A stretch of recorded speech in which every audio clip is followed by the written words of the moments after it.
As we've been reporting, a violent day here in New York City. Several people stabbed. Of course, it is just one of the topics that we want to ask New York City Mayor Eric Adams and about. The 110th mayor from New York is at City Hall right now. Mr. Mayor, thank you for joining us. Really a serious thing. I assume you saw the briefing by the New York Police Department at One Police Plaza.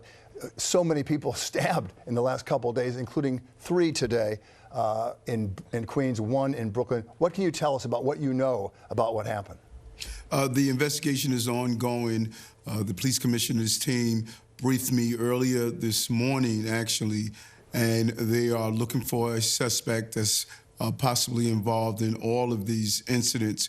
And we're going to bring him to justice, and I'm going to allow the detectives to do their job and what they do so well.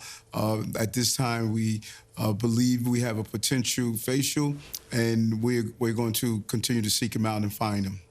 Mr. Mayor, you know, recently you and the city the police department talked a lot about the fact that major crime is actually down here in the city.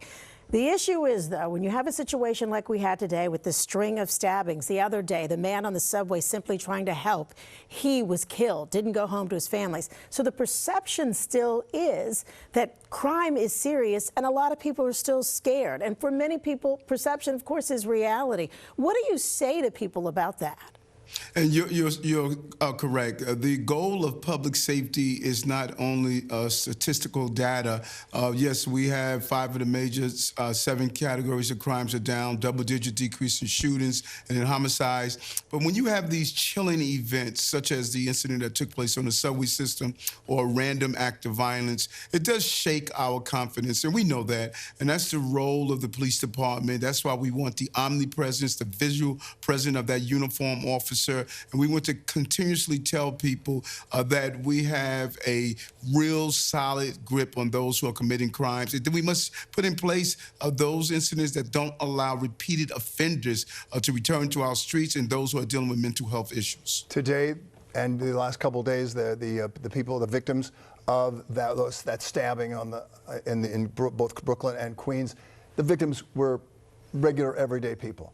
Last night, we saw you talking with much emotion, Mr. Mayor, about the 2 cops who were shot yesterday by a man who had roughed up his mother, and then she called cops, and he grabbed the cop's gun and shot them. This close, you said, this close to 2 cops being killed.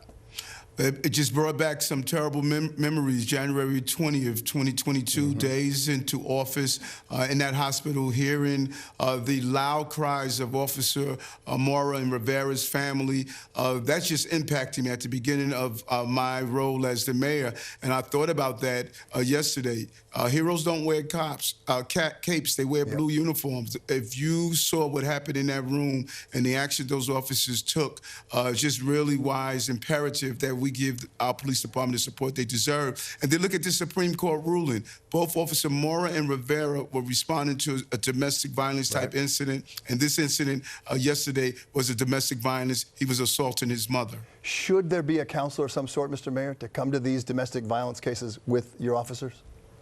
And there's more than just a counselor. We always follow up with something called a DIR report, domestic incident reports. We do follow through. We have officers assigned to the commands that go out and look at these cases. And then we need to give people the support they need. You know, when you look at the number of assaults and homicides, many of them are related, family members that are related. And this is a real national issue. That's why the Supreme Court is wrong for making it easier or determining to make it easier for people to get access to firearms that are dealing with domestic violence incidents.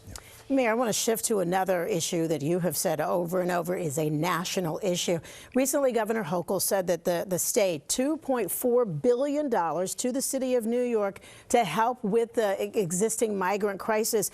But she was clear. She repeated something you have said often. The feds have a responsibility here to offset those costs as well.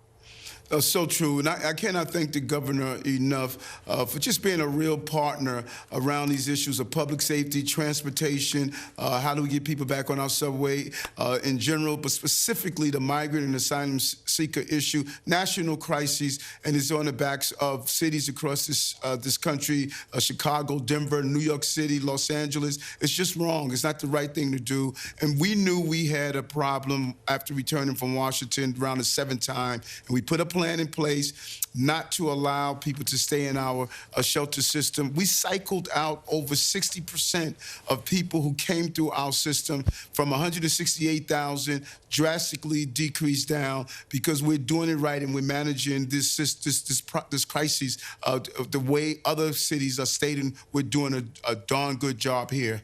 Okay, what are you going to do with that $2.4 billion?